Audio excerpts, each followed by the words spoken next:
Gentlemen, thank you so much for coming this evening. The Town of Mooresville Board of Commissioners meeting July 7, 2025. And we are going to start with our public comment. And Donovan Faulkner? Donovan, are you here? Donovan Faulkner? Okay.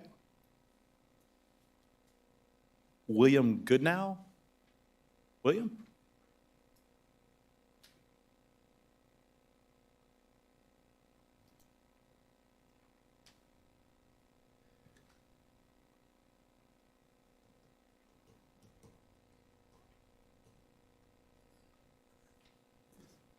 William, just so you know, there's a whole thing I'm supposed to read to you, but it really just says, just be nice, okay?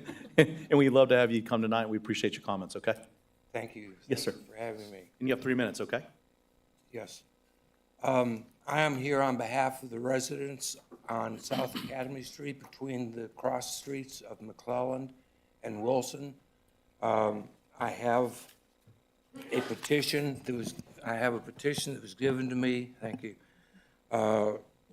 to initiate speed humps on South Academy Street. We have one speed hump there now, which is a farce. Our street is different than the other two streets that I know of that have active speed humps, one being Center Street and the other being Terrace, which runs between Talbert and the Walmart parking lot, just at the, there's an apartment complex there, the Point. The difference between Academy Street and these other two streets, Center Street is a narrow street. It has much wider speed humps on it. They're taller. It has parking on one side. It has at least one stop sign, if not, and I don't believe Center Street has the volume of traffic that we have. And to be honest with you, the volume of traffic is not that is not the problem, according to the people that I petitioned. It's the speed of the traffic that goes up and down the street, and the police have done a marvelous job of trying to monitor it. There's nothing anybody can do other than to take all the traffic off of the streets of Mooresville and make it all pedestrian friendly, which is not going to happen, or to implement some type of a physical barrier that will make every pedestrian in town have to think before they do something. With the development of Moore Park, the baseball field that's under construction downtown, with the apartment buildings that are going in downtown, with all the development, all the subdivisions that are going in around town, downtown, our area, Second Ward, has been dumped as far as being brought up to the speed that the rest of the town is developing at. And everybody comes into Mooresville either on Wilson, McClellan, Highway 3, or whatever, into downtown. Liberty Park, beautiful, fantastic renovation. Thousands of people go there. They come down Academy Street. And we do not have the capacity. We do not have the patience any longer. 36 years we have been dealing with this. That's how long I've lived on that street.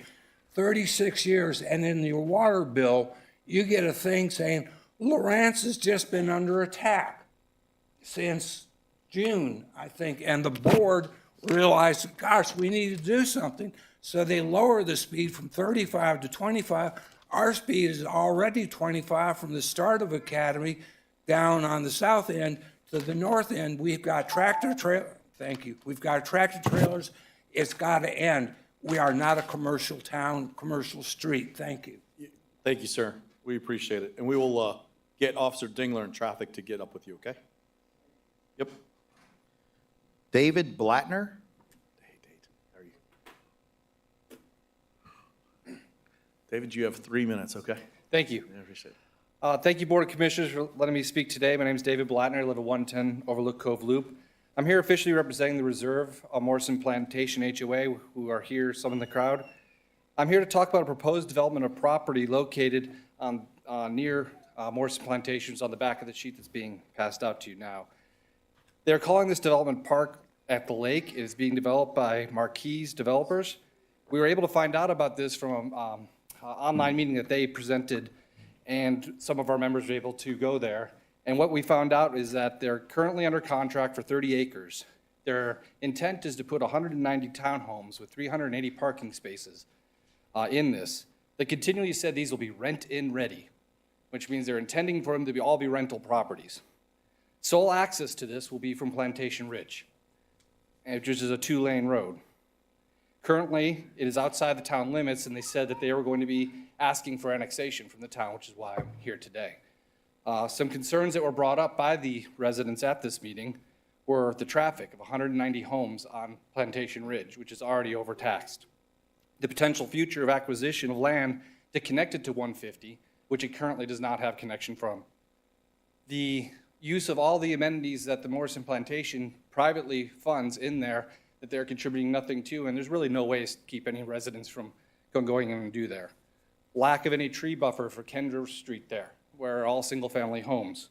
Strain on the community resources and pedestrian and child safety and what's on the streets and how they're walking and everything going up and down that street. To increase over 400 cars going back and forth is a lot to ask for that road. Developer had nothing to address any of those concerns that were brought up. I do not know what the stage the developer has is getting their property for annexation, but we urge commissioners in the proposals brought to you that you deny it. If the property needs to be brought into the town, which it might be reality that it would make sense to have it come into the town, we say that we need to look at that the surrounding property, 86% of the border is either RLS or single-family homes. It makes sense that if that property was going to be annexed in, that it would be brought in the same and meet with the community standards of what's been built. And I thank you. Thank you, Dave. Appreciate it.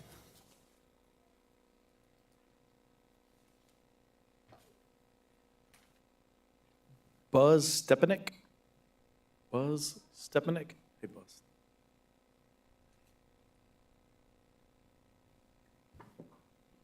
Appreciate you coming, Buzz. You have 3 minutes, okay?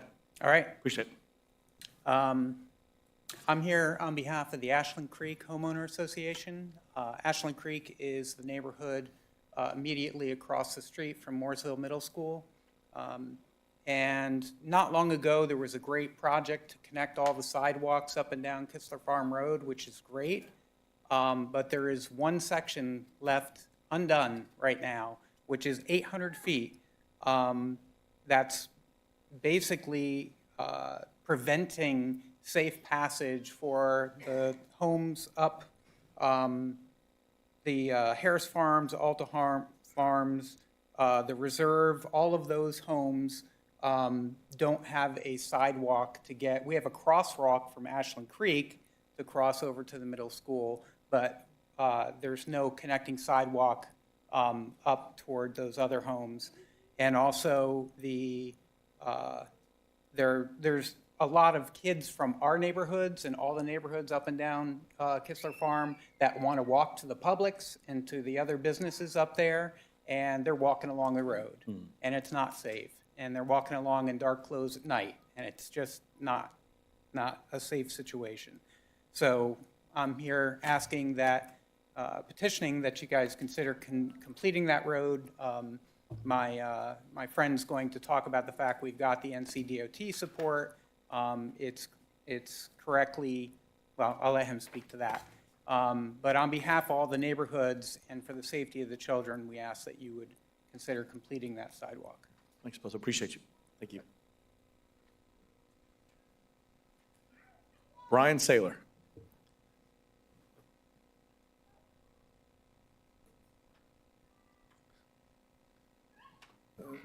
Mr. Saylor, I'll be fair, if this board doesn't know who you are, then shame on them, right? Thank you for coming out tonight. A lot of years. Thank you very much. Appreciate it. Okay. All right, that sounds great. Thank you. So I'm also here requesting that we complete the sidewalks for 3 schools and all the other neighborhoods for Harris Farms. I've been working with Department of Transportation engineers for District 12. I think that's our district. Both in Shelby and in Statesville.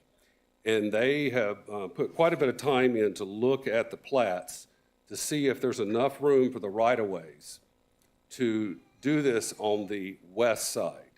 We looked at the east side, but the west side would serve all the students, families the best. The The question that the DOT has is for the town and to work with them on whether it would just be the sidewalk or it would be curb and gutter.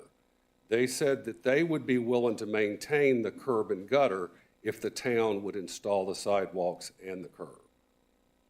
Okay.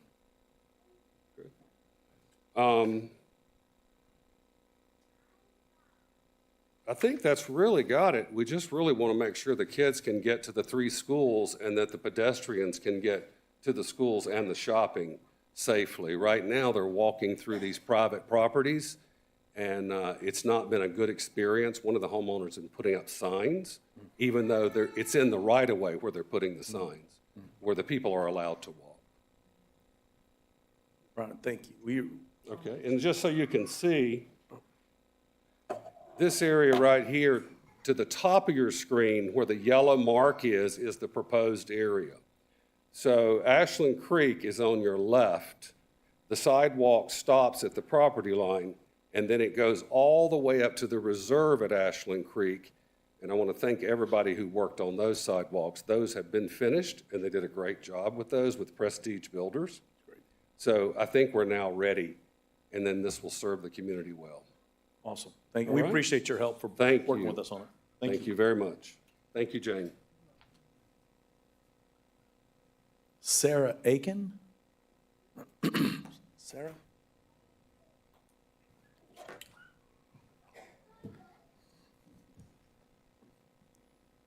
Hi. Thank you, Sarah. And you have 3 minutes, okay? Yes, yes, sir. Thank you for having me. Mayor Carney, you and I have been corresponding, excuse me. And I just want to say thank you to Sergeant Dingler and Mr. Ryan Race for coming out and helping us get West Low Rance, the speed limit reduced. And I know that the future proposal is that we will get sidewalks in, and that will connect us, again, which everyone's talking about, connectability to downtown, to the new ball field, to all of the other sidewalks on West Wilson, and then up, up towards the police station and the golf course. But my concern is that we did reduce the speed, but going downhill towards the golf course on West Low Rance, they are still speeding. And those of us that live on that downhill, we have children, we have animals, and we might be standing on, checking our mailboxes, and, all of a sudden your head might get taken off. So I know that there was talk about getting the speed humps in at one time, and then the speed study showed that that might not be accessible to us. But then I heard that maybe they will be. But anyway, what I would really like to see are sidewalks, just like what I'm hearing that a lot of us want, so that we can safely walk. And yes, so thank you. That's really all I have to say. But I really just wanted to thank everyone who's been involved. And thank you for coming. Especially Sergeant Dingler. He's been awesome. So Yeah, he is awesome. thank you. Thank you. I appreciate it. He's gonna have a big head now.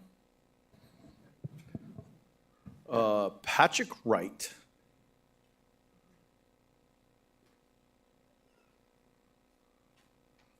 Patrick, I'm just glad to see you have sleeves on. Last time I saw you were showing the guns off. Patrick Wright, 113 Gable Road, Mooresville, 28115. Good evening, Mayor, Commissioners, town staff, and fellow citizens.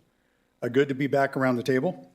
Over the last few months, my wife and I have been to California twice and Phoenix once, and I cannot stress to you what it's like to come back to our new home in Mooresville. From the charm, the attitude, the clean streets, the fresh air, the love and respect from others in this community is unmatched. And I still don't think that all of you really know what traffic is. One day last month in Southern California, it took us 2.5 hours to go 30 miles. Unbelievable. Not to mention the overall condition of the roadways littered with trash and neglect. So just a few things to mention. My hat's off to the Mooresville Downtown Commission, Mooresville Parks and Rec Department, Mooresville Library System, and the list goes on. These departments, these organizations, the people involved, you are the lifeblood, and you guys make this town vibrant, what it is. And of course, I would be remiss if I didn't extend thanks to this board.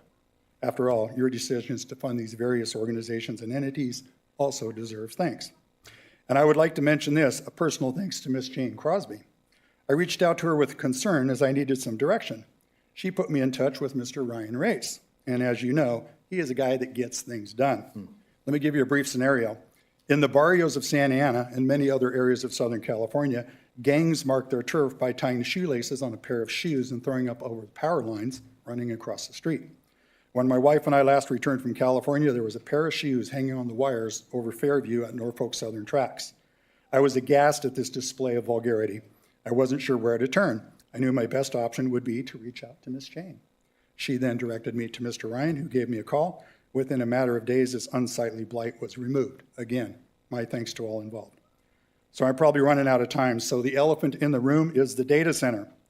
This will be a huge missed opportunity for this community. The tax revenue from this facility will double, triple, maybe quadruple the revenue, more than the several hundred homes that will one day be built on this land.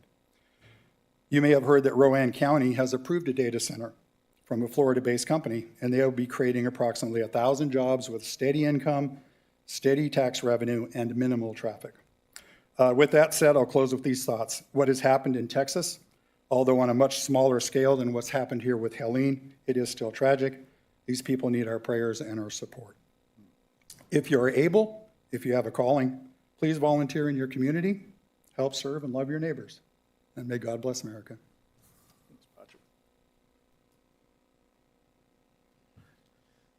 Mr. Richard Beck.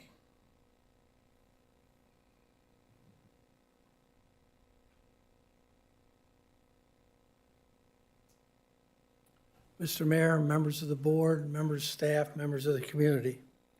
This is a tough topic that needs to be addressed by this board.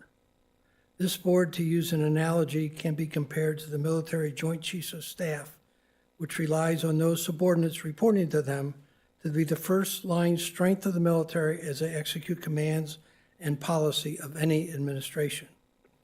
However, it is quite difficult to convey to the lower level officer corps and the enlisted what is expected in the daily execution of their duties if the first level of command is missing. Is this board aware of the amount of personnel turnover that has occurred within the town administration over the past 12 months? Best evidence to date is that between 100 and 125 employees have departed the Mooresville town workforce over the past 12 months. This is both in exempt salaried ranks and non-exempt hourly rates. Will departures now accelerate since a two-tiered pay evaluation system is now in place? Anxiety among the ranks appears to be increasing. Does this board recognize the loss of the vast amount of institutional knowledge? Is this board aware the following command leadership has departed, no matter the cause?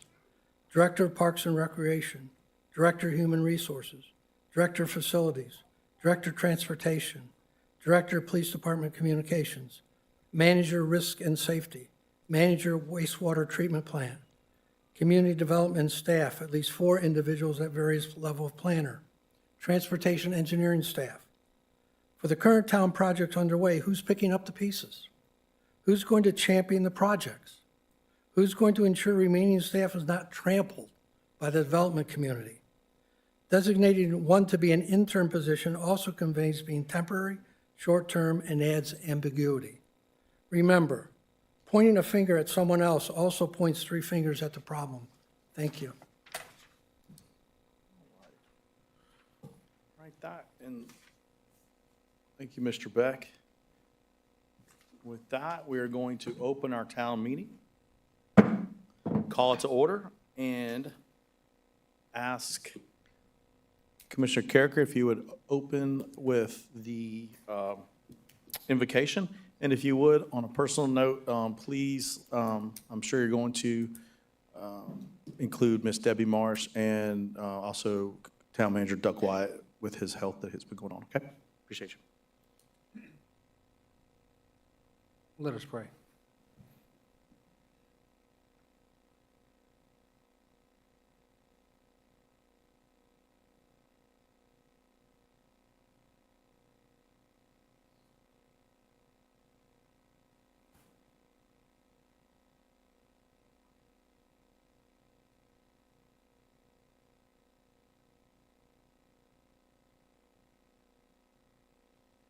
Our gracious Heavenly Father, there are times when we don't have words.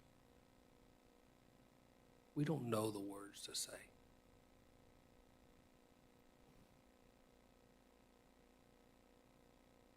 I am thankful that you understand tears. And you can communicate to our hearts through that.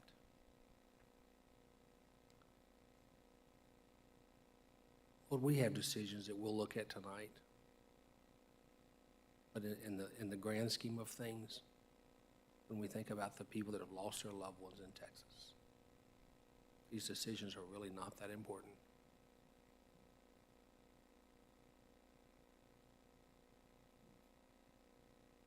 My heart goes out to each and every family, the ripple effect, the extended family, the community, state.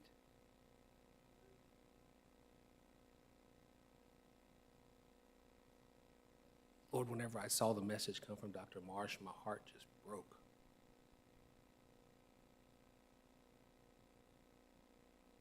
I ask that your comfort, your peace. God, your word tells us that you would give us a peace that passes all our understanding, and we ask for that peace.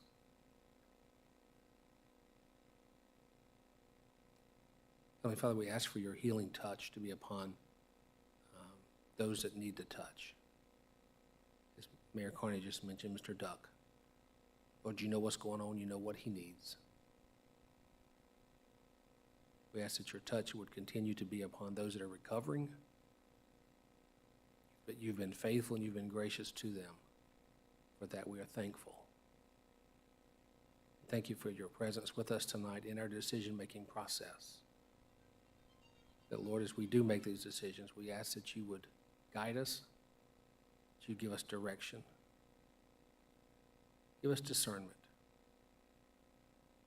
give us ears to hear you and not self. We thank you for the opportunity to serve. In your Son's precious and holy name we pray. Amen. Y'all stand and join me in the Pledge of Allegiance.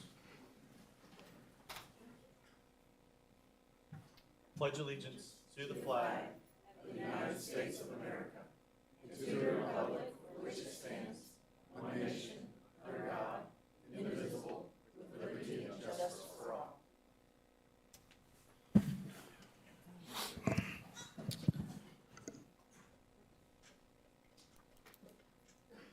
Next, we're going to do our presentations, and we're going to recognize the Mooresville Police Department Citizens Academy graduates and Captain Goodell. If you would come on up.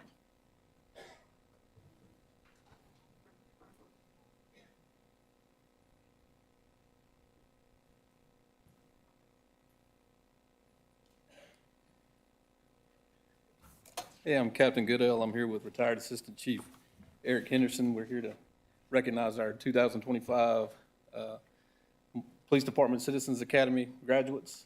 We spent 13 weeks together, starting March 11th on Tuesday nights, all the way through June 3rd. We had our graduation. They got to explore everything from patrol operations, K-9, criminal investigations, narcotics, a lot of different things. And they were a great group, 15 of them. Some of them were able to attend tonight, and I'd like to call them up and get a picture with them. Jody Taylor, I think I saw Jody sneak in. Selena Clark, Brian Clark, David Ziegler, Andrew Todora, Gene Engelkey, Michael Cabe, Jeff Brotherton, Michael Cilio, Patricia Cotter, Gina Noble and Craig Noble, Romina Phipps, Nicole Schmidt, and Melissa Rydell.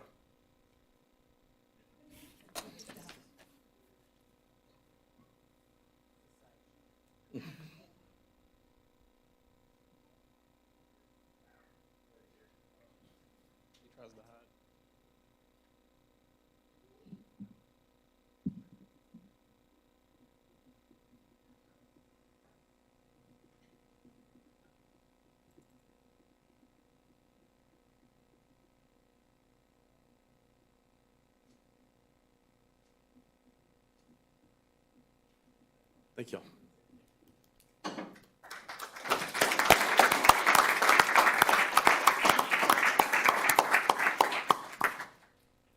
Next, I'm going to have Commissioner West join me. We're going to swear in 3 Town of Mooresville police officers. If you'll join us up front.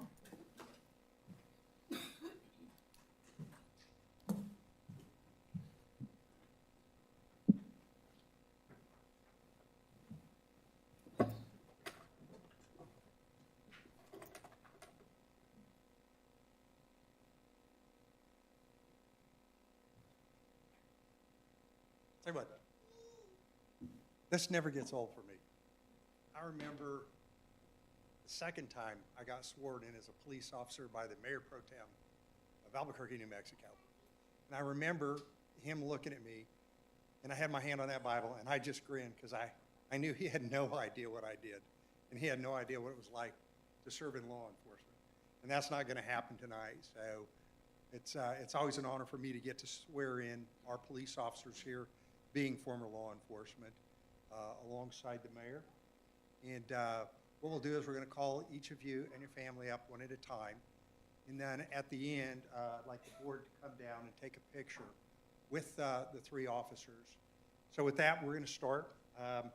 We are going to start with Matthew Cadwallader. If you would come up and bring your family, sir.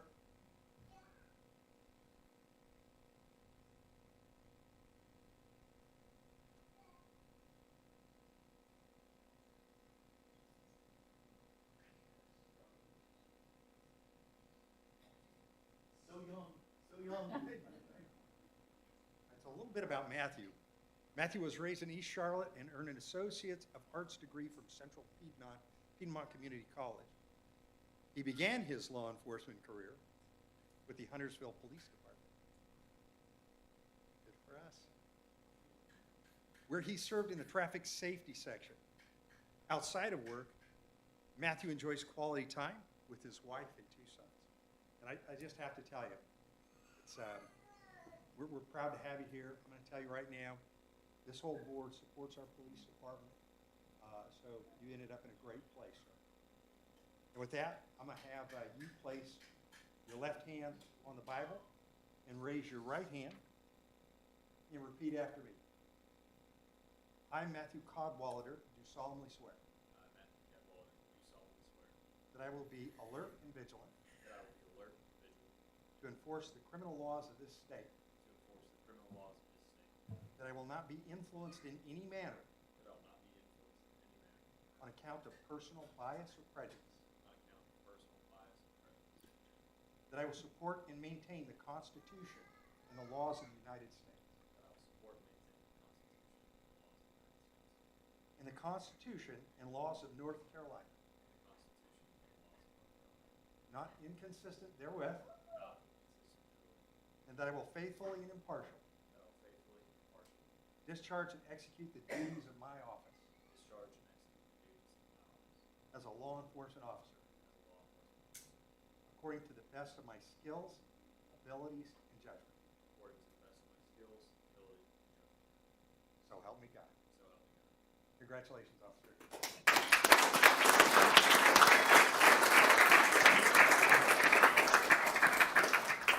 We always try and make sure that the spouse isn't mad when she pins the badge on.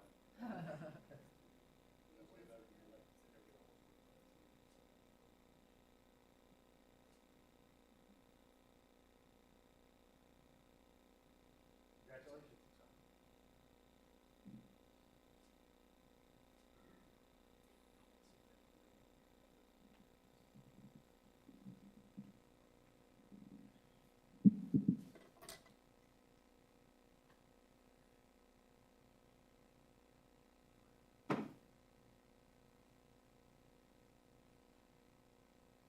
All right, the next one is Officer Marco Tabora. You would come up with your family, sir?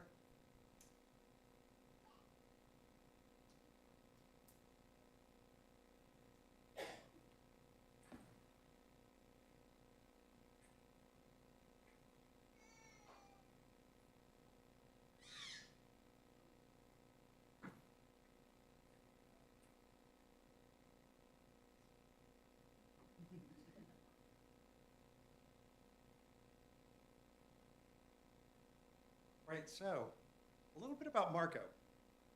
Marco was born in San Pedro Sula, Honduras, and immigrated to New Rochelle, New York, at the age of 7. After graduating from high school, he joined the Marine Corps. Semper Fi, brother. And our distinguished mayor is Navy. He's escort bearer. So what do we always say to the Navy? Thanks for the ride.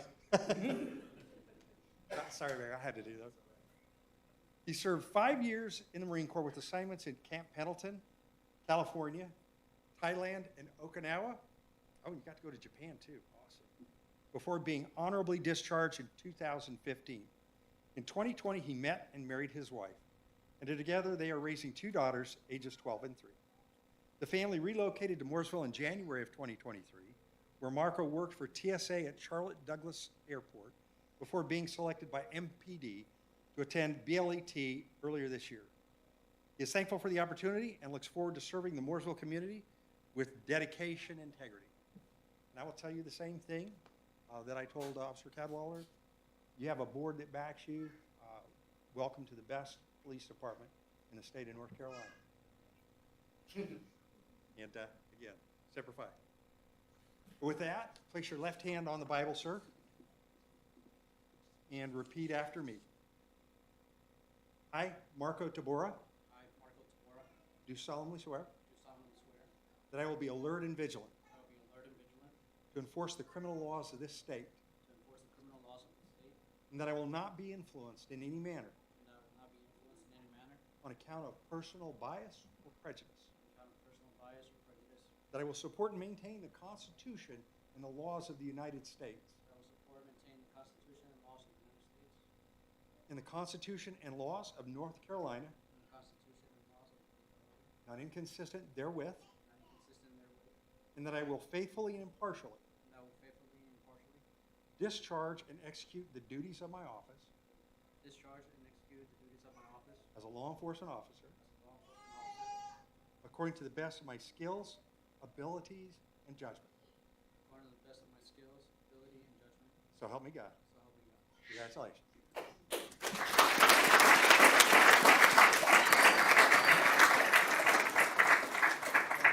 We're Marines, we can take the pain.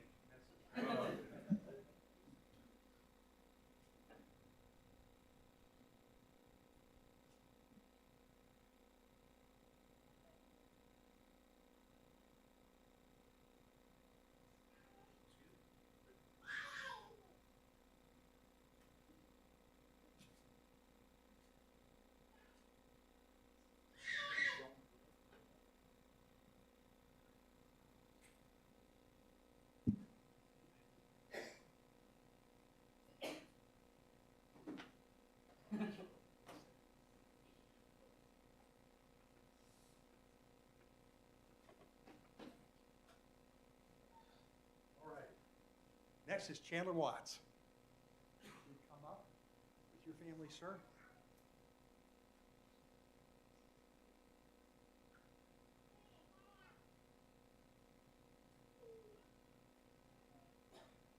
All right.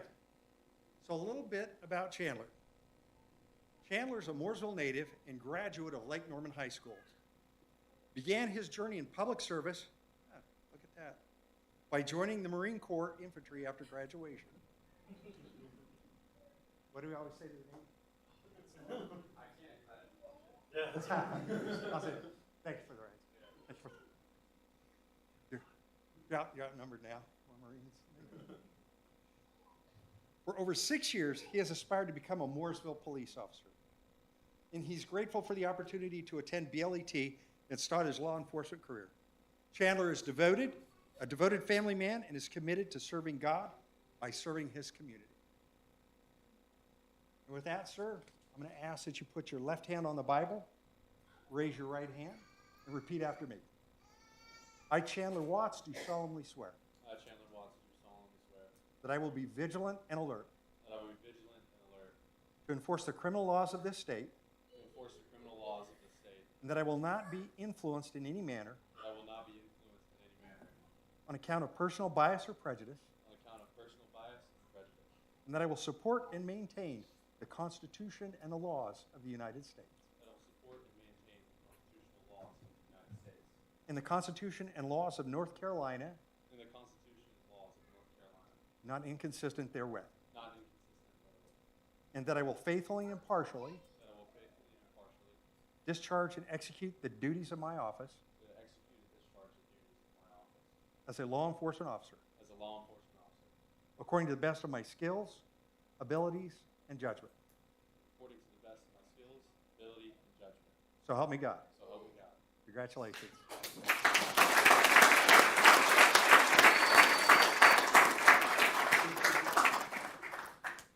He's another Marine, so it won't hurt if you stick here. Because that's what we always tell people.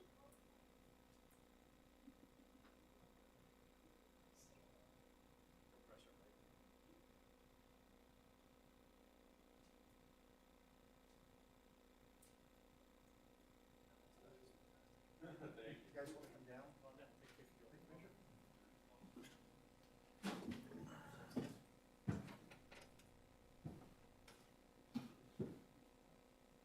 Come on, Chief.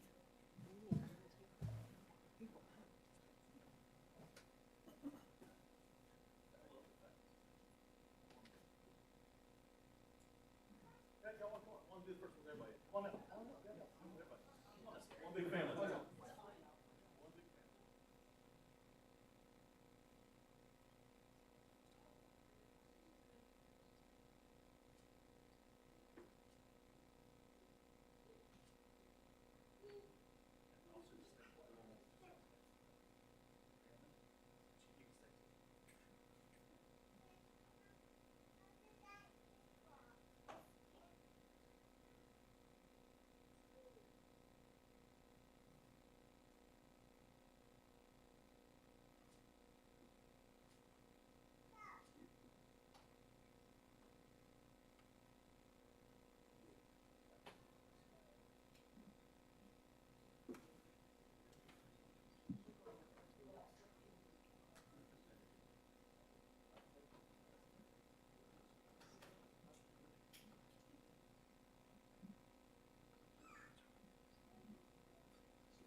Next, we're going to do a proclamation for Parks and Recreation Month. And Ms. Teresa Hill is going to join me up here. Seeing how everything that comes anywhere close to Park and Rec falls under Teresa. So whether it be parks or the great things that happen downtown to anything cultural, concerts, everything, she makes sure that all those wonderful things that we have in our town happen. So I appreciate it. She's fantastic at her job. Whereas Parks and Recreation promote health and wellness, improving the physical and mental health of people who spend time in parks. And whereas Parks and Recreation encourage physical activity by providing space for sports, hiking, biking, swimming, and many other activities designed to promote active lifestyles. And whereas Parks and Recreation programming and educational activities such as after-school and summer programming, youth sports, arts, and environmental education are critical to the childhood development. And whereas Parks and Recreations are fundamental to the environmental well-being of our community and therefore supports our strategic plan, priority area of safety and community wellness, well-being for all.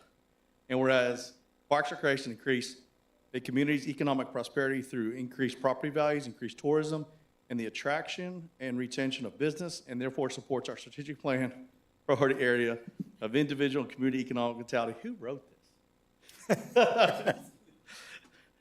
We weren't short on words. Whereas Parks and Recreation help improve the overall quality of the tent life of Mooresville, and whereas the National Recreation and Park Association designated July as Parks and Recreation Month in 1985, marking 40 years of celebrating the important role they play in communities. And whereas Mooresville recognizes the benefits derived from parks and recreation resources, now, therefore, it be resolved that the Mayor and the Board of Commissioners do hereby proclaim July 2025 as Park and Recreation Month in the town of Mooresville, and urges all its residents to recognize that parks and recreation enriches the lives of its residents and visitors, as well as adding value to the community's homes and neighborhoods. We also encourage our residents to visit a park, or participate in one of our outstanding recreation programs in the month of July and throughout the year. This, the 7th day of July, 2025. Thanks, Teresa, for all you do. We appreciate it.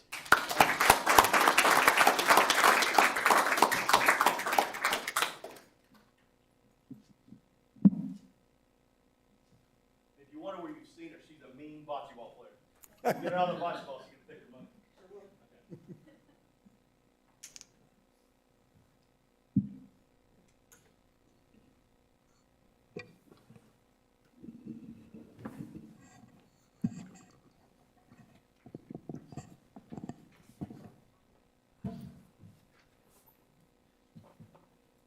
Next, we're going to recognize Ms. Tracy Jerome and our town manager.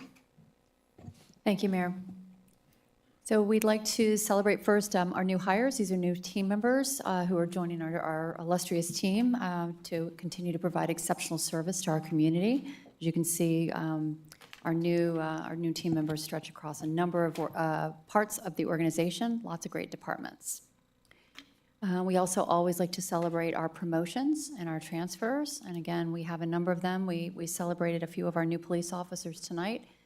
We also have a number of other folks who have joined us again across the organization in a variety of departments.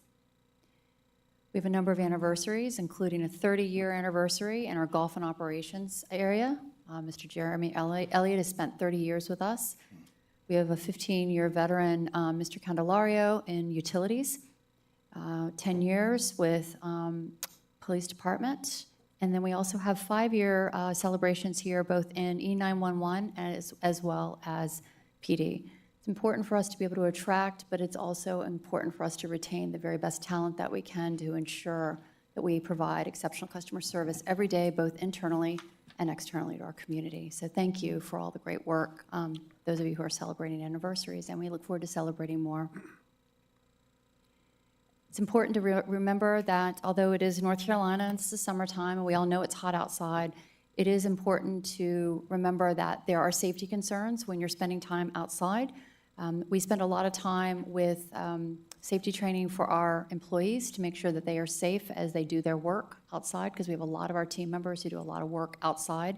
Not everyone is in an office, but we ask that everyone consider heat safety at all times, making sure that you're keeping yourself and your loved ones safe as we enjoy the summer months here in North Carolina.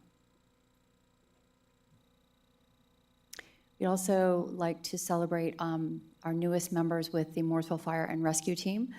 We have a recruit class that's going on right now. We have a number of individuals that'll be joining shift later this month.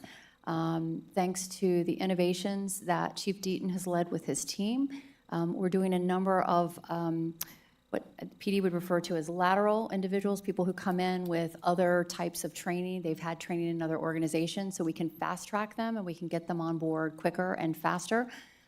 We do everything from that type of training and that type of recruitment all the way through to those who are brand new and have never done firefighting before. And of course, their training period is a longer extended period. But we like to take people wherever they are in their careers, if they can come in, if they really want to be part of the best fire department in the state of North Carolina, they can come and join us here in Mooresville. And now I'm going to pass this on to Chief Campertani. Thank you. So, Second Assistant Chief Rhonda Faust is selected to participate in the FBI National Academy. The Academy is a comprehensive 10-week residential program where Faust will receive world-class training and network with law enforcement leaders from around the world. So I just want to talk a minute or so about this, because this is really a big deal. The National Academy has been going on since 1935. It was started by J. Edgar Hoover as a way to promote globally police officers. Police officers from all over the world go. Not everyone that puts in is selected. 0.1% of all the police officers in the world get to attend the National Academy. So it really is a big deal. Rhonda Faust is the 295th class. And just because I know it's going to come up, and I hate to say this because it just makes me feel old, I was the 195th, so do the math. Yeah, thanks. So Officers Benjamin Kuzmunich and Joshua Ammons are in the back, recently stopped by the South Iredell Senior Center, Charles Mack Center, to discuss internet safety. These guys are really, they're part of our downtown guys, and they really do, these two guys in particular, the four guys that we have down there really do a good job. These two in particular are really out in the community, and that's been a real, it's been more than I expected it to be downtown, And they've really done a really, really good job with this, reaching out to citizens and everybody in the downtown area. So thanks, guys, for that. And we have 2 Coffee with Cops coming up, July 12th, 9 to 10:30 at Target, and July 24th, 9:30 to 11, it'll be out front of Aberley Green's apartments on Charlotte Highway. So if you're around, stop in. No agendas, but feel free to talk with any of the officers that are there about anything you would like to know. Thank you. All right, talk a little bit about the public library. So over at Main Library, we have a sensory garden that sits directly in the back by the parking lot. And so we have welcomed a new addition to the park, to the sensory garden, and that is the lovely butterfly bench. So if you get an opportunity, please do come out to the sensory garden. It definitely hits all 5 senses that are out there, but it gives you that opportunity just to grab you a book and sit out there and enjoy the day. Next, we have an express vending library, which is located at Selma Burke Recreation Center, which is one of those things great to have for the community, 24/7 library. So if you're just missed us and we close and you still want to get a book, just like a regular vending machine, this just vends books instead. So brand new, just been open a couple weeks now, but over at Selma Burke Recreation Center. So books for all ages, teens, children, and adults. July is Parks and Recreation Month. So thank you, Mayor, thank you, Commissioners, for the proclamation that's there. Really is a great proclamation to have and just highlights the great things that the staff in Parks and Recreation do. So you'll notice throughout the month, we will have a series of videos that'll tell you a little bit about some of the unique programs we offer, as well as get an opportunity to meet the fantastic staff that make this department go. Tomorrow, foam party at Mazeppa Park, 10 a.m., so 10 to noon, free event open to the community. And then lastly, we have our Mooresville Golf Club, which is honored for the 7th consecutive year by Lake Norman Currents magazines as the best public golf course. And I will have to say, I've run golf courses in Florida and here, and it is the nicest municipal golf course you will find anywhere. So big shout out to Luke and his team for the great work that they do there. Rock the Puck Current Show Series, we have this Friday, July 11th, we have The Chain, which is a Fleetwood Mac cover band. And then on August 2nd, we're having a mashup event. So we are having Rock the Park in conjunction with the Food Truck Festival.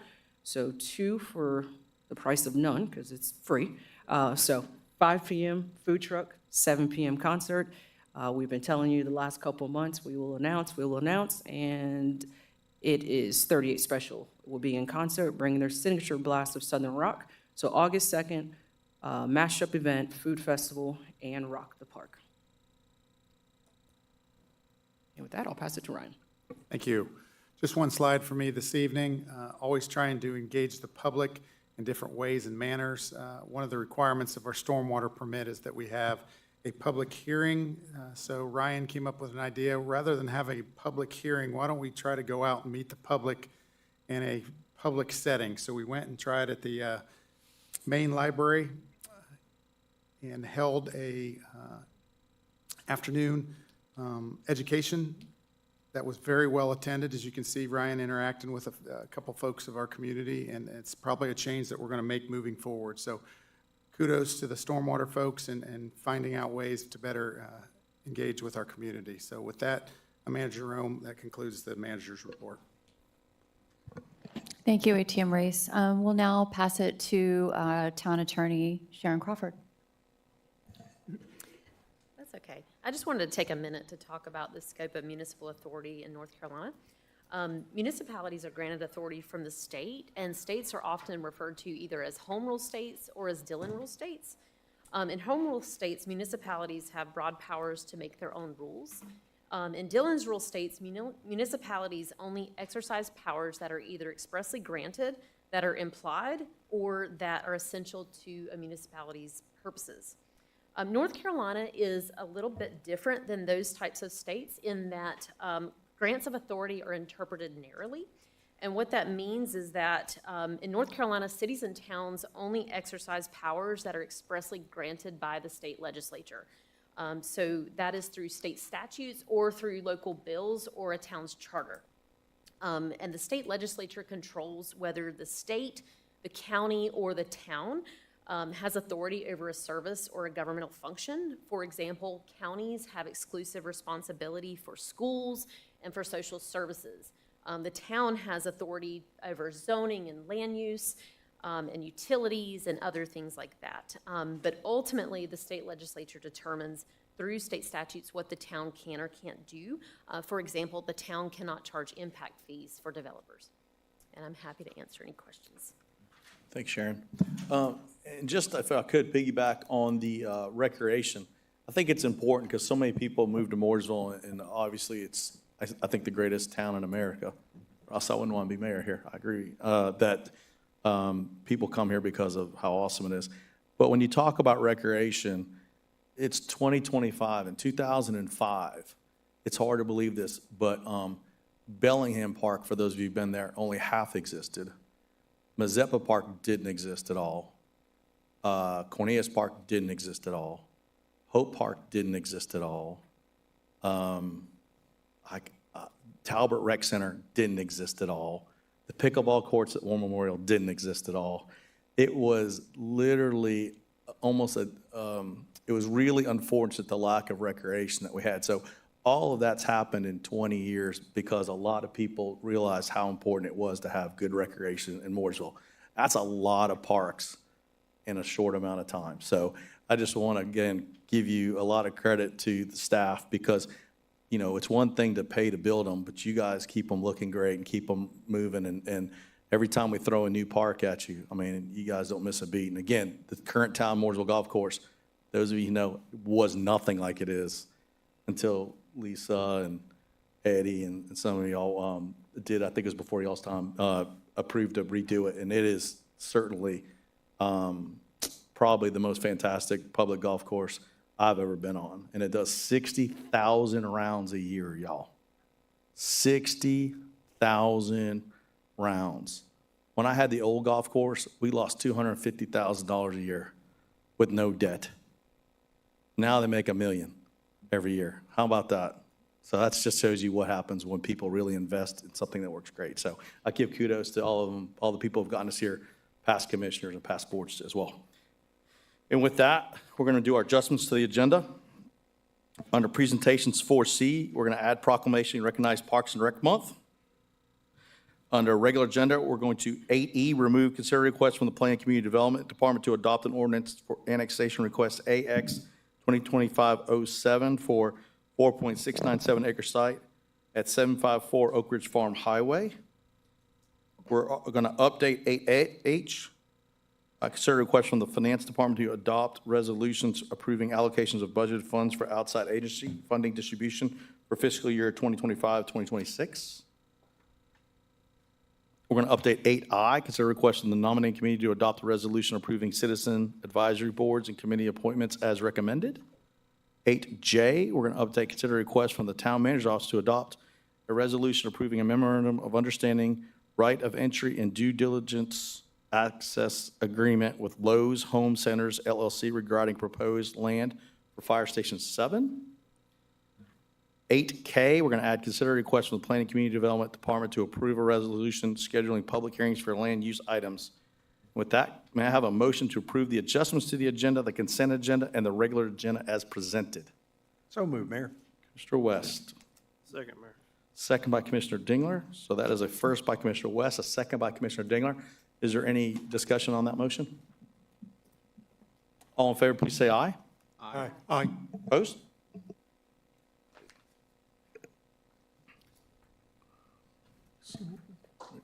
Item 8A, consider adopting a resolution authorizing the town to enter into an economic development incentive agreement for Project Shark Tank. And I will open up the public hearing. And Jen, come on forward. Our President of Economic Development. Thank you.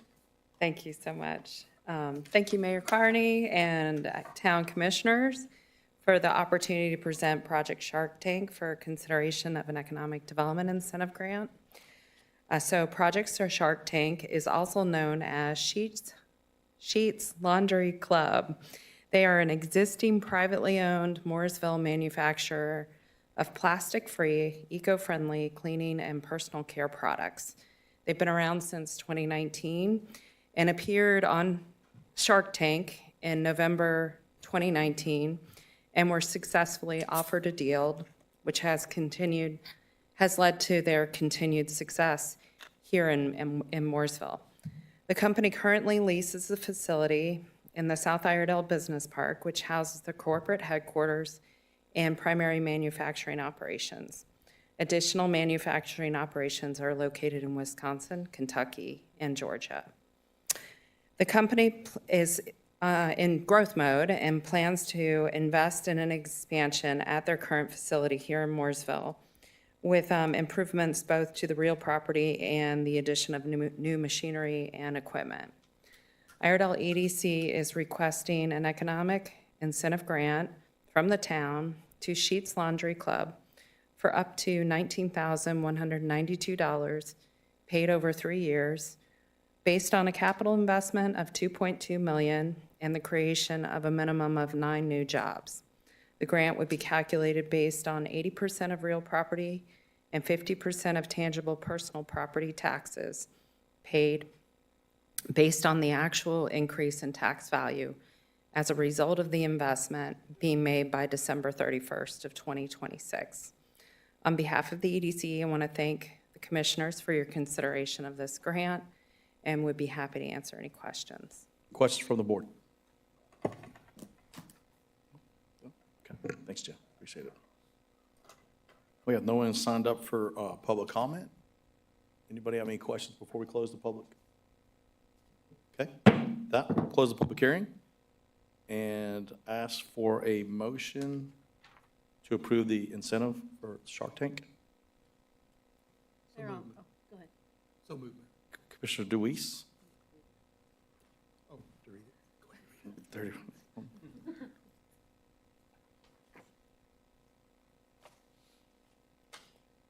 I make a motion to approve a resolution authorizing the town to enter into an economic incentive agreement for Project Shark Tank to provide a maximum incentive not to exceed $19,192 over a 3-year period, based on an estimated investment of up to $2.2 million, creation of 9 jobs, and execution of agreement within 180 days. Is there a second? Second, Commissioner Qualls. So first by Commissioner Deweese. Is there a discussion on the motion? All in favor, please say aye. Aye. Opposed? Great.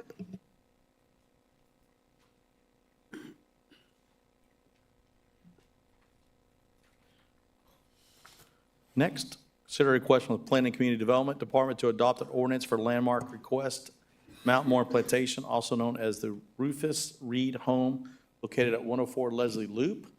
And Commissioner Dingler. So, as you guys know, I was on vacation last week, so I missed the Wednesday agenda. But Ms. Crawford, I own a piece of property that is off of Crossrail Road. It owns about 250 feet that adjoins this property. So, okay, it's fine with me. We do that prior to opening the public hearing, or should it be done after we open the public? Okay, with that, let's go ahead and open the public hearing. With that, is there a motion to recuse Commissioner Dingler from this item? So moved, Mayor. Mr. West, is there a second? I'll second. Second, Commissioner Carricker. Discussion on the motion? All in favor, please say aye. Aye. Aye. Commissioner, yep. With that, we're going to we already opened the public hearing, and we're going to recognize Ms. Erica Martin, our Director of Planning and Community Development. Erica? Thank you, Mayor. So this evening, we have a request for a plantation home from 1831. The home belonged to Mr. Rufus Reid, a pioneer and politician in our area. This is part of our strategic priority area of individual and community economic vitality and our strategic plan goal of supporting development of housing, employment, and educational choices to support economic sustainability. The site is located at 104 Leslie Loop. It's approximately 3.5 acres. The applicant and owner are Ms. Patricia Crooks. This evening, we're conducting this public hearing to consider adopting the ordinance to landmark the site. So the property was listed in the National Register of Historic Places in 1974. the Iredell County Historic Preservation Commission designated the property as a local landmark in 1978, but that commission was dissolved 20 years ago. The property is currently located within the town of Mooresville's extraterritorial zoning jurisdiction. And so the process for local landmarking comes through our town's Unified Development Ordinance and review by the State Historic Preservation Office. The site was found by both SHPO and HPC to have a significant and historically integral elements. Some background on the integrity and significance of the site. In 1831, Rufus Reid commissioned to build the 4,200 square foot plantation home. Reid was a pioneer in the area, served 2 years as the Iredell County representative in the NC House of Commons. Reid purchased 50 acres of land in 1828, and by the time of his death at age 57, he had owned over 3,600 acres, stretching all the way to the Catawba River. The Mount Morin plantation provides an important insight into the transitional federal Greek revival style of architecture. This style of architecture is rare in our community. And so on June 5th, our HPC considered the landmark application and the comments from the state and recommended approval of landmarking the Mount Morin plantation. And I'm happy to take any questions. Question from the board? It's actually pretty cool. I've driven by this house a million times. I didn't know all that history was with it, so that's great. I knew it was obviously historic, but I didn't know that, so that's great. Yes, sir. We have no applicant presentation and no one signed up for public comment. So before we close the public hearing, is there any more questions from the board? No? Okay. Close the public hearing, and with that, a motion I'll make that motion. to approve the landmark designation? Okay. Motion by Commissioner Haven. Is there a second? Second. Commissioner Carricker with a second. Is there any discussion on the motion? All in favor, please say aye. Aye. Opposed? Awesome. Somebody let Commissioner Dingler back in.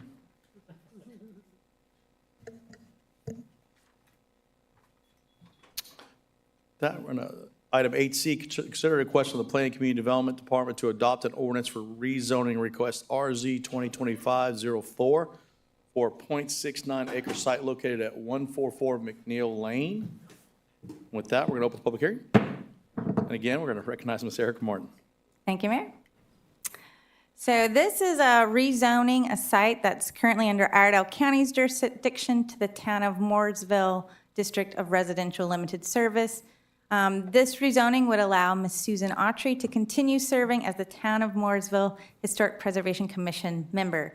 This is part of our strategic priority area of operational excellence and part of our strategic plan goal of providing quality customer service for both internal and external customers. So this property is located at 144 McNeil Lane. The town is the applicant as we are transitioning the property from Iredell's jurisdiction into the town of Mooresville. The property is owned by Ms. Susan Autry. It's .69 acres. An award is not applicable because she's not seeking annexation. Here's a photo of her home. So on June 17th, the subject parcel was released from Iredell County. Ms. Autry had requested release from Iredell County's zoning jurisdiction to Mooresville's in order to serve on the town of Mooresville's Historic Preservation Commission. North Carolina general statutes require such members to live within the local jurisdiction.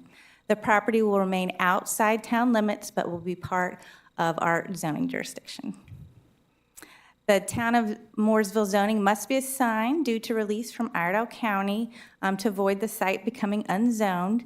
Ms. Autry's property is comprised of one single-family home that already exists, and so the most applicable town zoning district is residential limited service.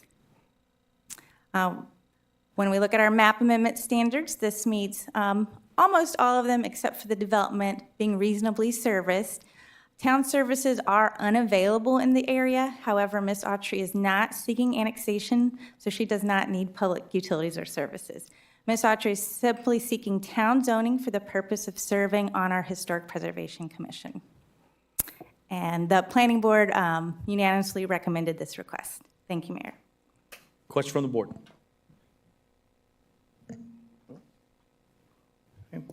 And with with that, there's nobody signed up for public comment, so we're going to close the public hearing. And let's start by saying thank you. Not many people go through this much trouble to serve on our board, so I really appreciate it. And you're obviously a fantastic member, so we appreciate having you. With that, can I have a motion and the statement of reasonableness? Mayor, I'll make that motion. Mayor, make a motion to approve RZ 2025-04 for 144 McNeil Lane. The proposal is consistent with the town's one Mooresville plan. Specifically, the proposal is compatible with the future land use designation of neighborhood residential. The proposal is reasonable in the public interest as it will allow the Historic Preservation Commission to include a representative of the town's extraterritorial jurisdiction, and the member would have significant knowledge and experience to bring to that board. Motion by Commissioner Qualls. Is there a second? Second. Second by Commissioner Avon. Discussion on the motion? All in favor, please say aye. Aye. Opposed? Great.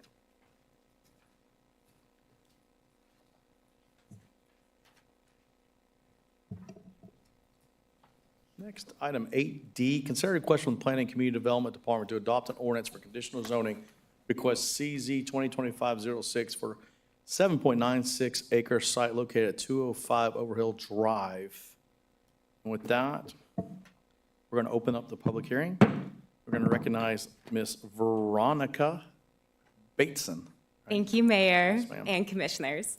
I am Veronica Bateson, Planner 2 with Planning Department, and I will be presenting item CZ 2025-06 for 205 Overhill Drive, the Tennis Center.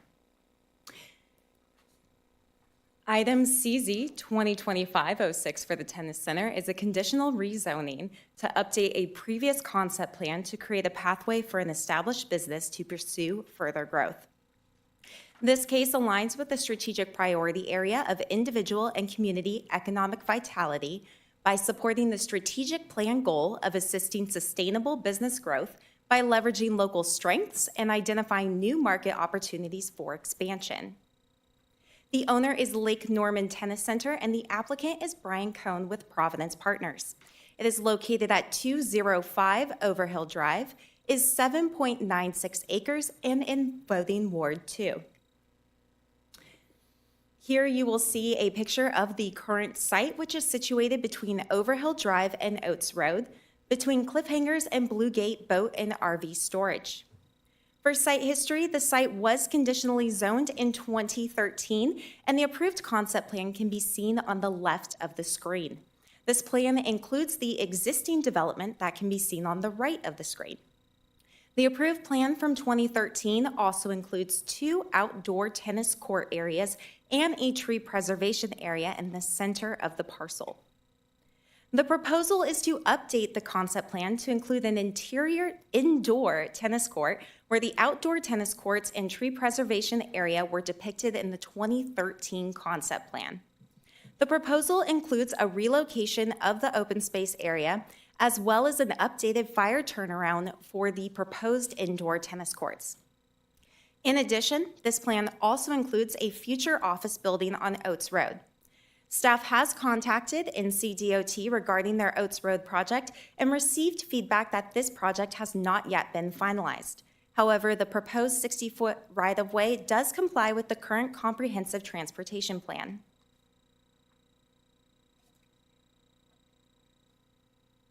A neighborhood meeting was held on March 18th, 2025, and no one from the public chose to attend. To date, staff, applicants, and owners, no one has received any public feedback. Staff has found that all map amendment standards have been met, and the Planning Board unanimously recommended approval on May 27th. The applicant is here with a short presentation, and I can also take any questions that the board may have. Questions from the board? No? Sounds great. Thank you. The applicant will come up and give their presentation.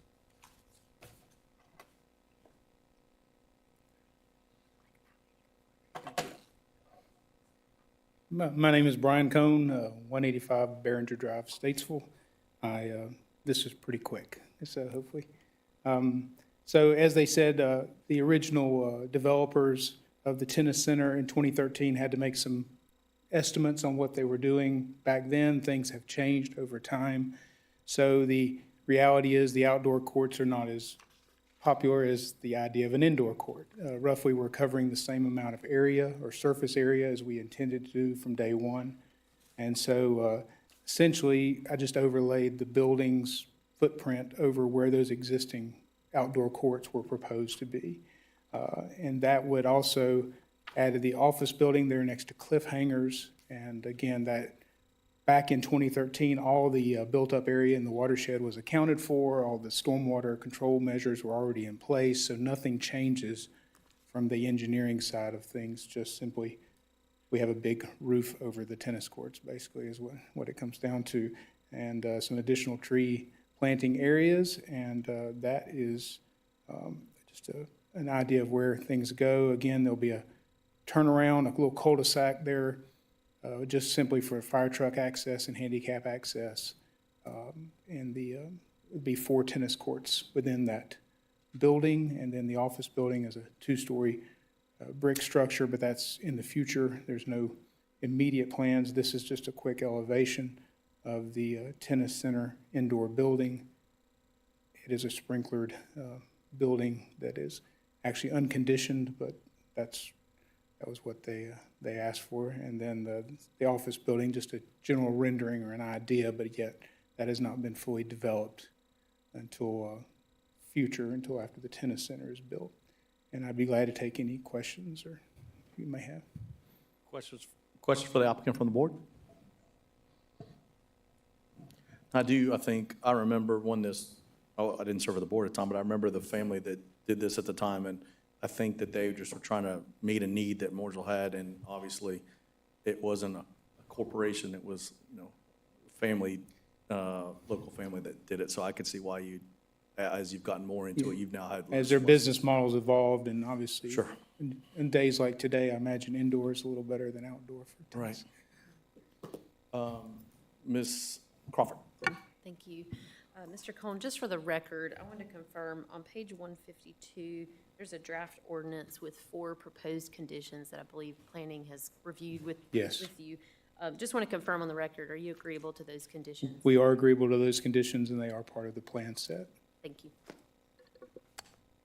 Any other questions? So with that, we have nobody signed up for public comment, so obviously you don't have a need for rebuttal. And I'm going to go ahead and close the public hearing. And with that, ask for a motion from the board. Mayor, I'll make that motion. I make a motion to approve RZ 2025-04 for, sorry, wrong one. Let me get to the right page. I make a motion to approve CZ 2025-06 with the agreed upon conditions because the proposal is consistent with the town's One Mooresville plan and aligns with the mixed-use destination future character. Specifically, the proposed further develops a well-established tennis center and establishes comparable commercial in the future. The proposal is reasonable in the public interest because it is compatible with the commercial uses in the area, including rock climbing facility next door. Motion by Commissioner West, is there a second? Second. Second by Commissioner Avon. So it's a first by Commissioner West, second by Commissioner Avon. Is there discussion on the motion? All in favor, please say aye. Aye. Opposed? Awesome. I will, before we move on, I would like, I think the board, we've kind of kicked this around before, but I think it's important, not for you, you're good, Ryan. Thank you. Okay. So, to planning, I think when something falls into an overall business setting like this, where it's an entire business park, let's make sure that it's not just adjacent property owners, but the entire business park. And we may do that, but if we don't, let's make sure that every business in the business park is informed of a change in the business park. Everybody agree with that?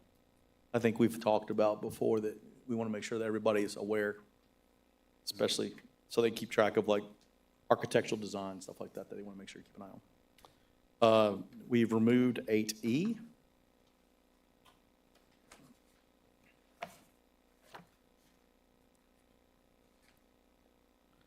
Next is 8F. Consider a request from the legal department to adopt an ordinance to amend chapters 12.5, 15, and 17, the Town of Mooresville Code of Ordinances regulating firearms, miscellaneous provisions.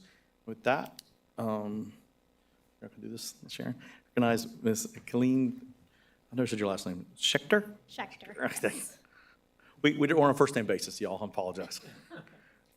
Good evening, Mayor and Commissioners. Colleen Schechter, Staff Attorney. I'm here to present the second reading of the ordinance updates for chapters 12.5, 15, and 17.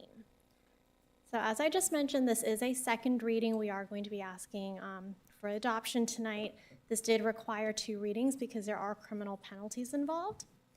The proposed revisions were drafted with the strategic priority area of safety and well-being for all in mind, and they are to further the town's goal of enhancing emergency response preparedness. Here is an overview of the chapters and the topics that I will be briefly covering. The first topic is the discharge of firearms. Currently, our ordinance prohibits the discharge of firearms within town limits except in an indoor firing range. We are proposing to add revisions for the discharge of firearms for law enforcement, defense of person or property, and funerals for armed service members with no live ammunition, and this is consistent with North Carolina state law. The second topic is discharge of air rifles, BB guns, and gas guns. Currently, our ordinance prohibits the discharge of certain types of BB guns and pistols with certain maximum muzzle velocities. Our proposed revisions will be to expand the prohibited weapons list to include gas guns and other light guns that have become more popular recently. We are also proposing some exceptions for town manager authorized activities when the discharge of these types of weapons are at a licensed shooting gallery or when it's in a completely enclosed area on private property and will not be a danger to anybody else around. The next topic is weapons on town property. Currently, open carry is prohibited in town parks, town buildings, and certain property. And carrying concealed is prohibited in or on town building, appurtenant premises, or recreational facilities. Proposed revisions would be to allow carrying concealed in town parking lots and to add to a list of prohibited weapons on town property, and that is just for public safety. The next section is discharge of bows, arrows, and slingshots. Currently, this is prohibited within town limits. There are exceptions, however, for town-sponsored activities and for hunting. And the primary proposed revision is to create an exception for civic clubs or community organizations like Scouting America if it is in a safe designated area that is designed to keep others from being hit. The next section is actually a proposed new section on discharge of fireworks or explosives. This is not currently in our ordinance, but there are some restrictions in General Statute 14-414. We are proposing to impose additional bans on town property with exception for special events and filming, and these require permits. The next section is vaping and smoking in town buildings. This is currently in Chapter 12.5 of the Town Code. We are proposing to move this to Chapter 15 because it will fit in more with the miscellaneous provisions of Chapter 15, and it will allow us to clean up Chapter 12.5. The text of the ordinance, though, will not change, except civil penalties will align with other civil penalties that are currently in our ordinance. The next section is robbery and burglar alarms.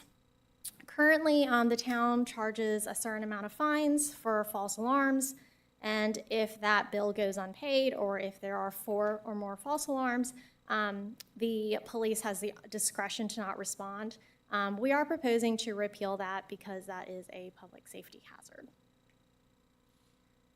The next section is enclosure of swimming pools. Currently, our ordinance has very specific requirements, and so we are proposing to align definitions and barrier requirements with North Carolina Building Code. The next section is a new section on public solicitation and begging. Currently, it is regulated a little bit in Chapter 23, but only pertaining to streets, highways, and right-of-ways. We are proposing to regulate aggressive and accosting behavior and any action that would put a reasonable person in fear or create a hazard to public safety. Chapter 17 is actually our chapter on parks. The only reason we are adding it in this particular section is to add a required exception for carrying concealed firearms in parks pursuant to North Carolina law. And again, I touched on this a little bit earlier, but for Chapter 12.5, we are proposing to clean this up by repealing the entire chapter. There's only two sections. One is tobacco use in municipal buildings, which we believe fit in more with Chapter 15. And the second section is smoking in town parks, which is already addressed in Chapter 17. And with that, I will take questions. Question from the board? Just obviously because it is July 7th, the fireworks, it really was just on town property. It didn't affect, like, for example, I hear Chief Deaton and Mr. Beck have the best cul-de-sac fireworks in their neighborhood. You can still do that, right? Yes, Okay. private property is still private property. This is just for town Okay, property. all right, thank you. Any other questions from the board? Okay, with that, if I could have a motion, which you'll find on page 178. And this is the second reading of this. So moved, Mayor. I'll make a motion to adopt the proposed ordinance amending chapters 12.5, 15, and 17 of the Town Code of Ordinances regulating firearms and miscellaneous provisions. Commissioner West with a motion, is there a second? Second, Mayor. Second by Commissioner Dingler. Is there any discussion on the motion?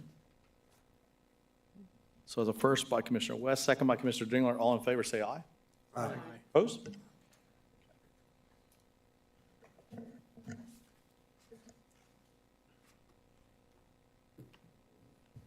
Next, be item 8G, consider a request from the Finance Department to adopt a resolution authorizing the negotiation of an installment financing contract, providing for certain other related matters thereto.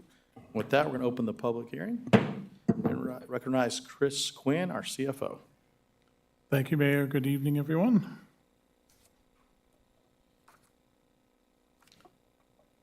Okay, so this hits a couple of our major strategic priority areas and goals, primarily around financial sustainability and future-ready infrastructure. So we're proposing a bond issue in two sections. One section of taxable bonds that would finance the construction of Moore Park Phase 1. The second section of tax-exempt bonds, which would be for a interior library renovation and the renovation of Lee Street Park. The total estimate right now is just over $15.3 million. You'll notice in the actual documents that we say 16 million just to give us a little bit of leeway as we get closer to the bond issue date. So the resolution actually does four things. It authorizes the town manager and the CFO to negotiate installment financing contracts, allows us to apply to the local government commission for approval for the financing, gives us direction to retain the appropriate professionals for the transaction, and provides an official declaration of intent to reimburse any expenditures that we have on these particular projects until the borrowing is actually completed. So the next time that the board needs to take action on this will be on August 4th, where we'll adopt a final approving resolution. From there, it'll roll pretty quickly through LGC approval and into the markets, and we anticipate having the final closing at or around August 28th. And any questions, sir? Question from the board. Commissioner West. Oh, thank you, Mayor. Mr. Quinn, just, I guess for just kind of helping the public understand how this sets up in these bonds, and could you kind of elaborate on that and that impact as it relates to tax rates and whatnot? Correct. So our existing debt service is getting paid off over the next couple of years, paid down significantly, and this will just kind of take the place of that existing debt service over the next few years and won't have an impact of increased overall expenditures to the general fund. Okay, so no tax implication at all? No tax implications at all. Thank you. Great question. Any other questions?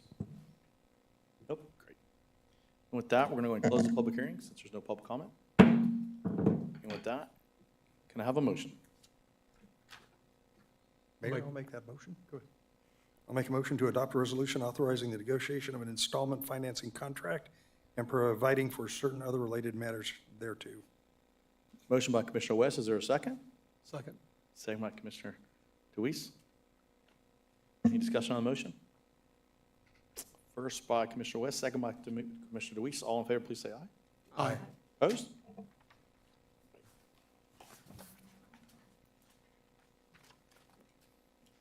All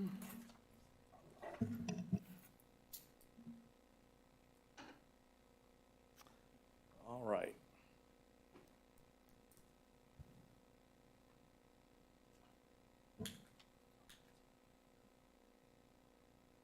Item 8H, consider a request from the Finance Department to adopt resolutions approving allocations of budgeted funds for outside agency funding distributions for fiscal year 2025, 2026. So I'm going to go ahead, each of you have before you a sheet that's going to kind of walk us down how this is, because we have to be a little complicated. For those at home or in the audience, if you sit on a board that is receiving these, currently are not allowed to take the vote. So if you're our liaison to the Downtown Commission, as Commissioner Deweese says, you can't vote on the Downtown Commission's funding.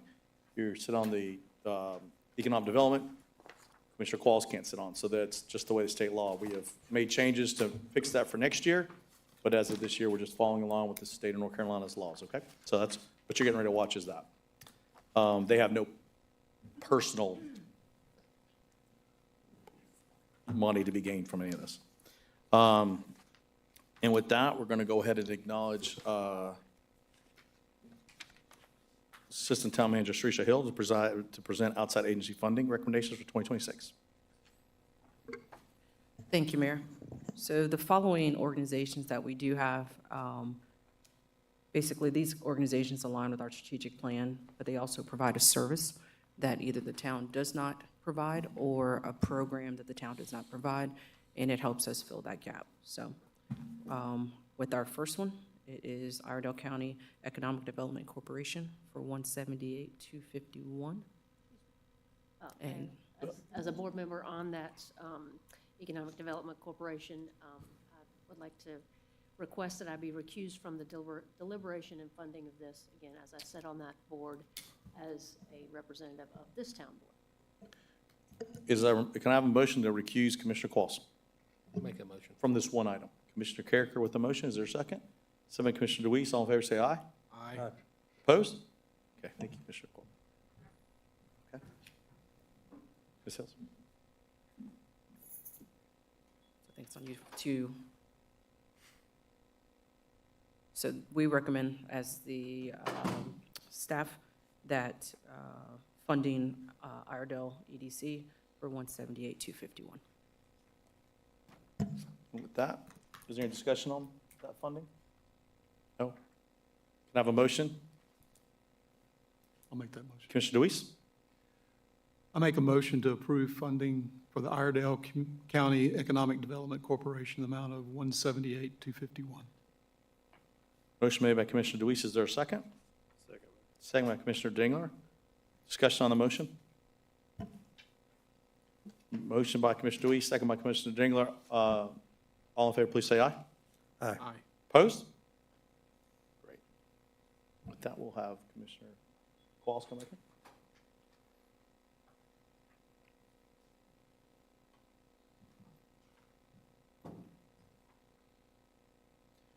Can I have a motion to recuse Commissioner DeWeese for the Downtown Commission funding? Mr. Avon? Is there a second? Second by Commissioner Dingler. Discussion on the motion? All in favor, say aye. Aye.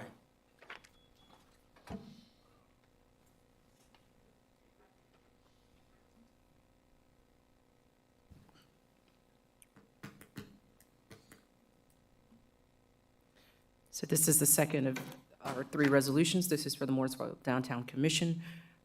This is the organization, as I mentioned earlier in the manager's report, that does our downtown food truck festival and a lot of our events down there. So we are recommending them to receive $203,500. Any questions?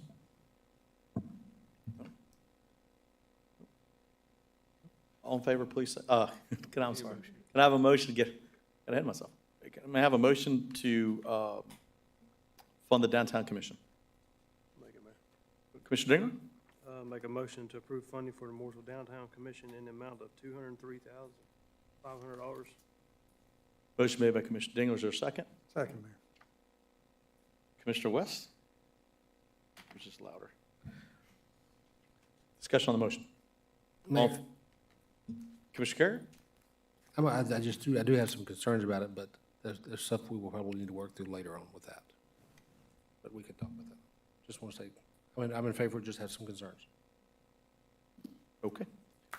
Commissioner Qualls? Just for the public's consumption, that, I mean, this is not all-inclusive of every bit of funding that is provided to the Downtown Commission. You know, there are special events that the town also helps provide funding for, and, you know, part of this is that property tax that is collected based on any property owners in the downtown district. There, you know, our contribution to the Downtown Commission far exceeds this $203,500. Does, that's correct. With that, all in favor, please say aye. Aye. Opposed? Right.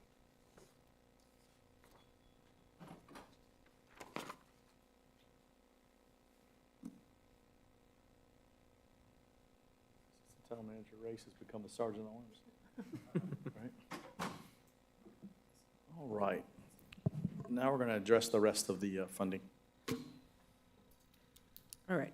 So the rest of the funding, Institute of Digital Engineering, $335,000. Mooresville Artists Guild, $62,746.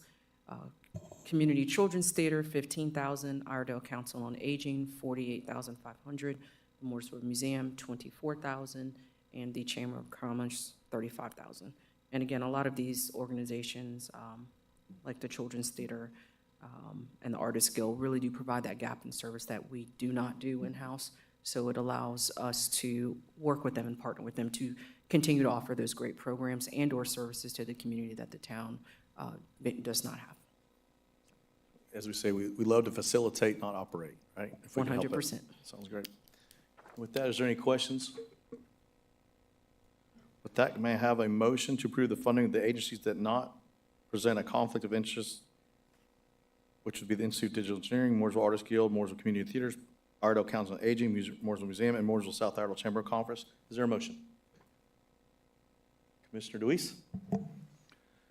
I make a motion to approve funding for fiscal year 2026 as follows. Institute of Digital Engineering in the amount of $335,000. Mooresville Artists Guild in the amount of $62,746.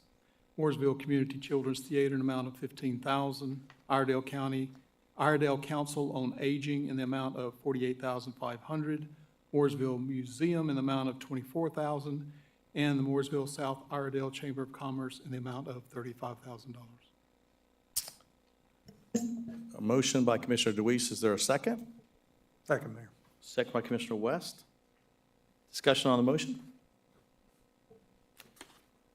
If there's no discussion on the motion, all in favor, please say aye. Aye. Opposed?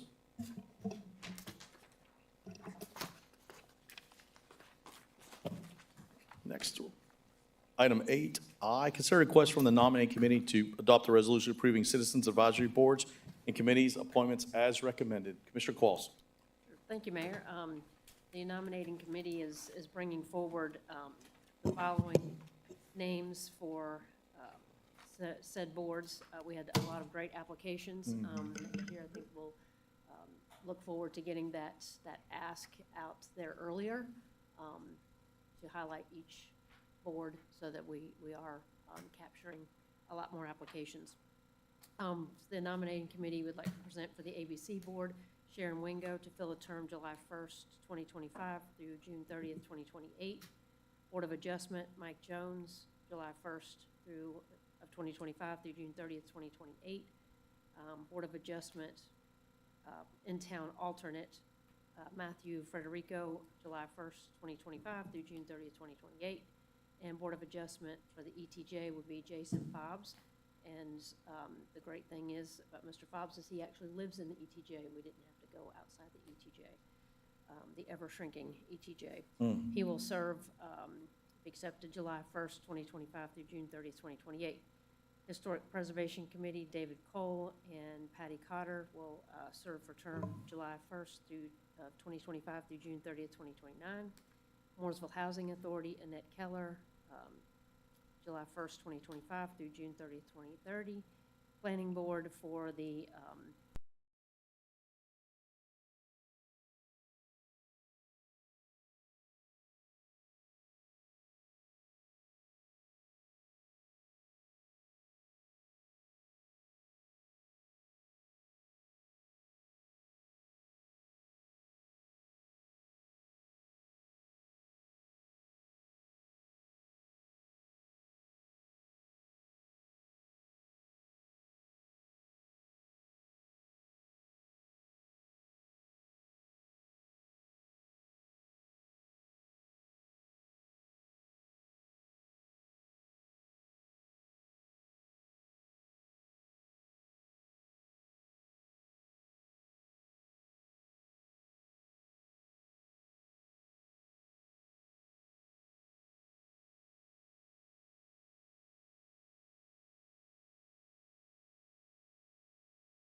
new on the board, when the first thing that came up was the safety of the southern area of Mooresville.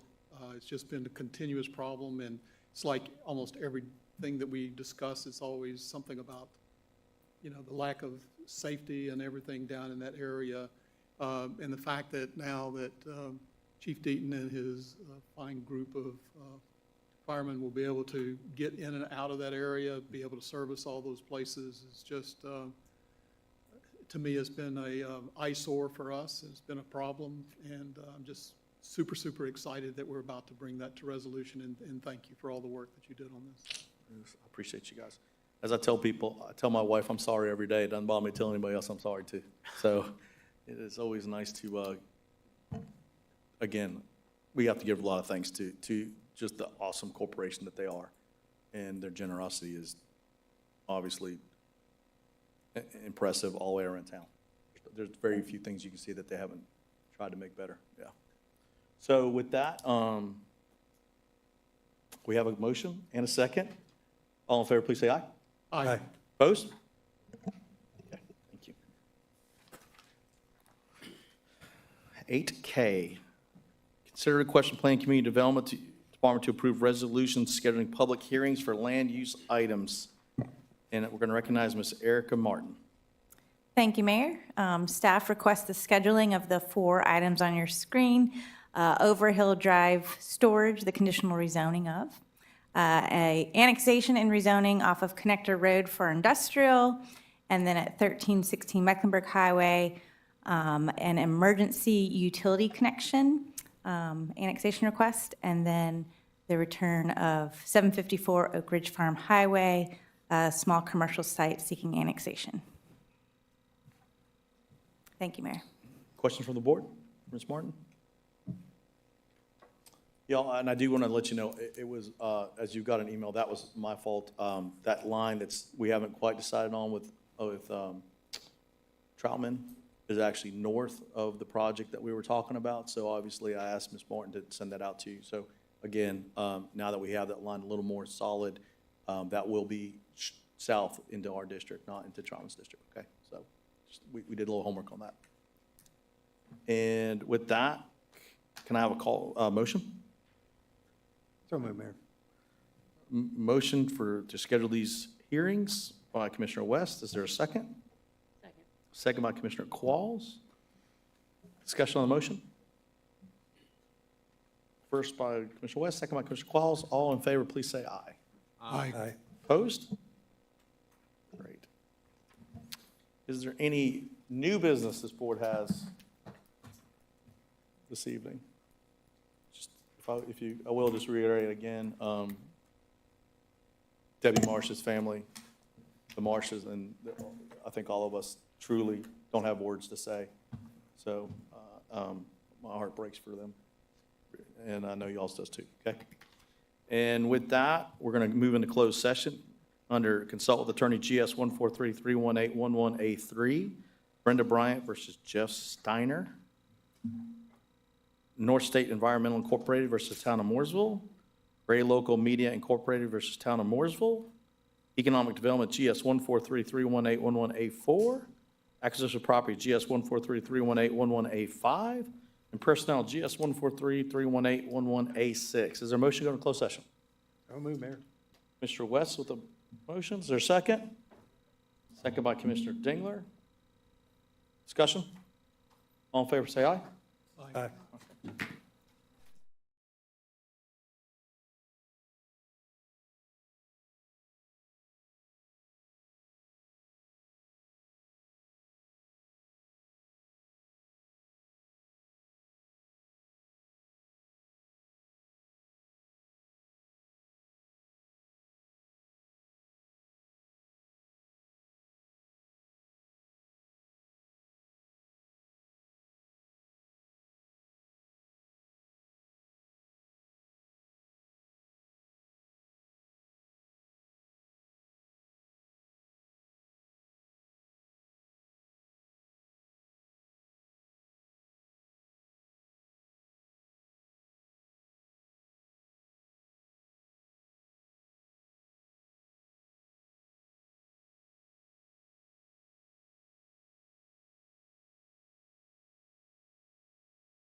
We're back in session. Commissioner West. I'd like to make a motion to adopt a resolution approving a settlement of claims. It's been- Motion been made by Commissioner West. Is there a second? Second by Commissioner Dingler. Is there discussion on the motion? All in favor, please say aye. Aye. Opposed? Okay. Commissioner Qualls. Yes, Mayor, I'd like to make a motion to call for a public hearing on August 4th, 2025 at 6 PM or as soon thereafter that such may occur to consider an economic incentive for Project Carbon. Motion been made by Commissioner Qualls. Is there a second? Commissioner Dingler with the second. Is there a discussion on the motion? All in favor, please say aye. Aye. Opposed? Motion to adjourn. Commissioner West. Second by Commissioner Dingler. All in favor, please say aye. Aye.